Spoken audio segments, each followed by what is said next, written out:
হাঁটুর ACL, PCL বা গোড়ালির লিগামেন্ট ইনজুরির মধ্যে কোনগুলো বেশি সাধারণ?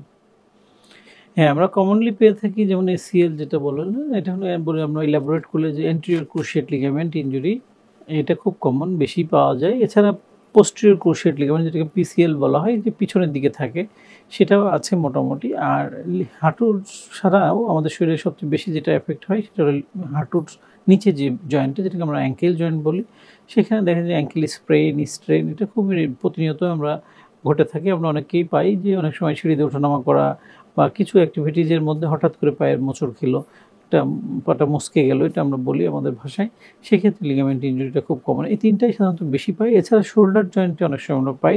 রোটেটর কাফ ইনজুরি আমরা বলি, যে আমরা বল থ্রো করতে গেল বা বিভিন্ন রকম মুভমেন্ট থাকে, যেমন গাড়িতে আমি হাতলটা ধরে বসে আছি, হঠাৎ করে জার্কিং হলো, ঝাঁকি লাগলো, সেখানে আমাদের মানে শোল্ডার জয়েন্টের যে সারাউন্ডিং মাংসপেশি লিগামেন্ট রয়েছে সেগুলোতে ক্ষতিগ্রস্ত হয়।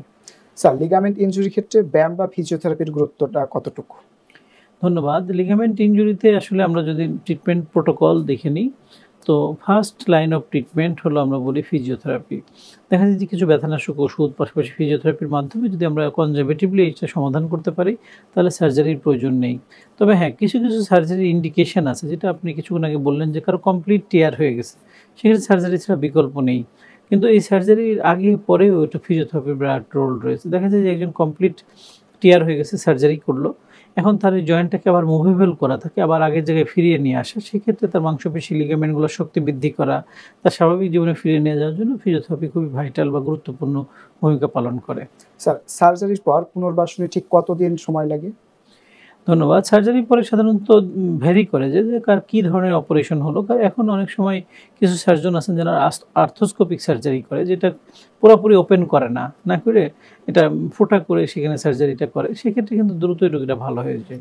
কিছু ক্ষেত্রে হয়তো ওপেন করে অপারেশনের প্রয়োজন পড়ে, সেক্ষেত্রে রিহ্যাবিলিটেশন একটু সময় লাগে। কারো হয়তো ১ সপ্তাহ লাগে, কারো ২ সপ্তাহ লাগে, কারো ৩ সপ্তাহ লাগে, অ্যাকর্ডিং টু সিভিয়ারিটি এটা ভ্যারি করে। কিন্তু এই ধরনের রোগীদের যদি হসপিটালে ভর্তি থেকে ফিজিওথেরাপি নেয়, সেক্ষেত্রে আমরা 8 আওয়ারলি ফিজিওথেরাপি দিই, সকালে, দুপুরে, রাতে। এক থেকে ১.৫ সপ্তাহ বা ২ সপ্তাহের মধ্যে বেশিরভাগ রোগী ভালো হয়ে যেত। স্যার, লিগামেন্ট ইনজুরি নিয়ে এত তথ্য দেওয়ার জন্য আপনাকে অসংখ্য ধন্যবাদ। আপনাকেও ধন্যবাদ। দর্শক, ঢাকা সিটি ফিজিওথেরাপি হাসপাতাল নিবেদিত ব্যথামুক্ত সুস্থ জীবন শুধুমাত্র একটি অনুষ্ঠান নয়, এটি একটি সচেতনতার যাত্রা। আপনার শরীরের প্রতি যত্ন নিন, প্রয়োজনে বিশেষজ্ঞের পরামর্শ নিন। আজকের মতো এখানেই শেষ করছি।